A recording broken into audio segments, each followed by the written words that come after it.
అందరికీ నమస్కారం అండి. రోజుకు ఒక మంచి మాటలో ఈరోజు మరొక అద్భుతమైన జీవిత సత్యం తెలుసుకున్నాం. నిన్న మారాలి అని చెప్పుకున్నాం. ఈరోజు కూడా ఆ మార్పుని గురించి తెలుసుకుందాం. మార్పు అందరికీ తప్పనిసరి. కాలం సాగుతుంది. ఋతువుల దుస్తులను మార్చుకుంటూ కమనీయంగా రాసే కవి కలం కూడా మారుతుంది. సమాజంలో ఉన్న చెడు హరించుకుపోయి మంచి తప్పక పెరుగుతుందంటూ, మార్పు తప్పదంటూ, మార్పు ప్రకృతి సహజం అంటూ, కొత్త నీరు వచ్చి పాత నీటిని నెట్టేసినట్లు ఏ రంగంలో అయినా మార్పు చాలా సాధారణ విషయం. మానవ మేధస్సు అత్యంత చురుకైనది కావటం వలన నిరంతరం కొత్త ఆవిష్కరణలు జరుగుతూనే ఉంటాయి. లోకం పోకడ గమనించి మనిషి తప్పనిసరిగా మారాలండి. పాత తరం ఆలోచనలకే కట్టుబడితే ఛాందసులమంటూ నవతరం చేసే హేళనలకు గురి కావాల్సి వస్తుంది. మార్పు ఆహ్వానించదగ్గ పరిణామం. కౌమారంలో శారీరకంగా మానసికంగా ఎన్నో మార్పులు వస్తాయి. అప్పటి వరకు తల్లిదండ్రులు చెప్పినట్లు బుద్ధిగా వినే పిల్లలు పెద్దలకు సలహాలు ఇచ్చేందుకు ముందుకు వస్తుంటారు. అయితే వారి ప్రయత్నాన్ని ప్రోత్సహించాలి కూడా, అంతే తప్ప నీరు కార్చకూడదు.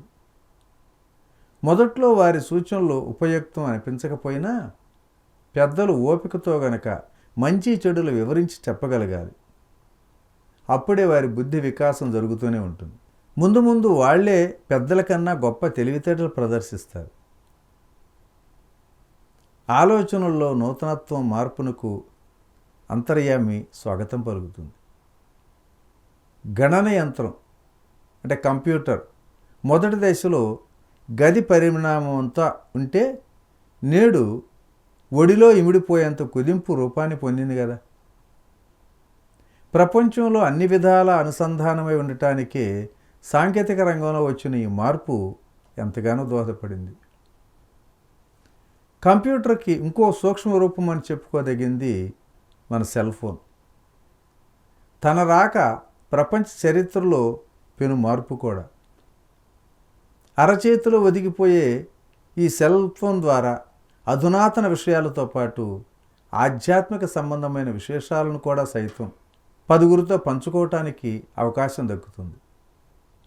కొంతమంది మార్పును తొందరగా అంగీకరించరు. కాలంతో పాటు మారాలని, ఎప్పటికప్పుడు నవీకరణ చెందాలని ఎవరైనా చెబితే తేలిగ్గానే తోసిపుచ్చుకుంటారు. వారి మానసిక సరళి గతం తాలూకు ఘనతను చూసుకొని పొంగిపోయేలా ఉంటుంది. కానీ అది తప్పు. విశ్వం నిరంతరం మార్పు చెందుతూనే ఉంటుంది. ఒకనాడు ఉన్నటువంటి పెద్ద కోటలు, ఉద్యానవనాలు నేడు కనిపించటంలో. భౌతిక పదార్థాలే గాక మనిషి అంతరంగము మార్పులకు లోనవుతూనే ఉంది. అంతకుముందు నిజం అనిపించింది కొత్త సిద్ధాంతాల కారణంగా తప్పు కూడా అవుతున్నాయి.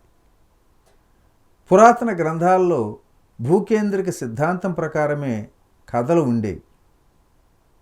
15వ శతాబ్దంలో కోపర్నికస్ సూర్యకేంద్రిక సిద్ధాంతాన్ని, అంటే సూర్యుడి చుట్టూ భూమి పరిభ్రమిస్తుందని ప్రతిపాదించాడు కదా.